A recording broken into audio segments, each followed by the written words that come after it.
katanya musuh harus dirangkul.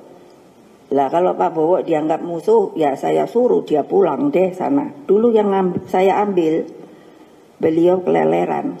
Betul nggak Mas?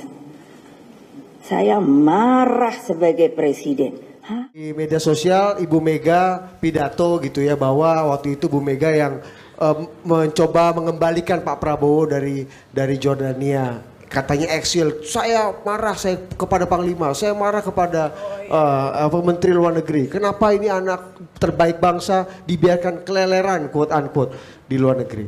Tapi ada satu pengakuan dan kemudian akhirnya kepercayaan publiknya bahwa ya Bu Mega lah yang kemudian merehabilitasi kewarganegaraannya Pak Prabowo pada waktu itu. Tapi ini ada satu testimoni Pak dari sahabatnya Pak Luhut, Jenderal Joni Lumintang, di bukunya Bapak. Menurut Joni, Luhutlah yang sebagai duta besar Republik Indonesia di Singapura yang mengeluarkan paspor WNI untuk Prabowo sehingga dia bisa pulang ke Indonesia pada tahun 2001 dan kelak bisa bikin partai politik, bahkan bisa ikut dalam pemilihan presiden 2024. Finally reveal ya. Paten juga data kau ini. Data kau paten juga tuh. Iya, betul nggak Pak bahwa Gimana ceritanya? Jenderal Duta Besar yang mulia Duta Besar Luhut Panjaitan lah yang mengeluarkan paspor untuk. Ya sebenarnya sih ya.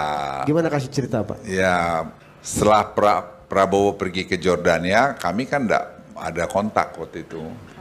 Ya jadi saya duta besar.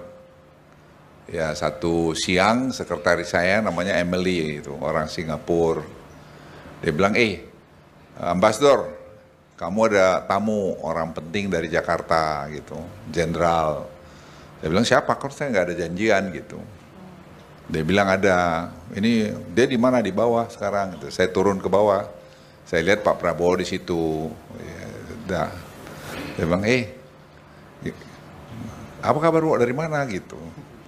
Ya, terus dia bilang, aku baru mendarat Bang gitu. Ya sudah. Saya ajak, kita makan aja deh. Kajak ke atas. Kami pergi makan makan restoran Jepang itu di Singapura itu.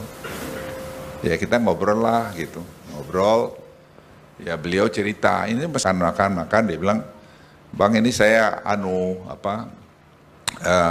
Prof Cum, kami panggil Pak Sumitro itu Prof Cum. Prof Cum itu agak sakit, agak parah, tapi ini paspor saya sudah mau habis, mau expire udah gitu. Saya coba di Jordan untuk ketemu duta besar, nggak pernah ketemu, jadi saya benar panjang, saya panggil, saya punya atasnya imigrasi, saya tanya ini gimana gitu, terus dia bilang ini Pak Prabowo mungkin ada ini ya dia jawabnya nggak jelas gitu. Saya tanya saya ini apa, duta besar apa, berkuasa penuh mewakili saya pemerintah. Saya bilang keluarin tuh paspor perpanjang gitu. Jadi sebenarnya kita tuh kadang-kadang tidak berani membuat keputusan, dan itu banyak di pemerintahan. Padahal sebenarnya keputusan itu untuk kebaikan gitu. Ya, terus ya pendek cerita ya dikeluarinlah paspor itu dan jalan. Dan kemudian saya lapor juga kepada Presiden Gus Dur dan juga kepada Wakil Presiden Megawati. Ya itu ceritanya itu.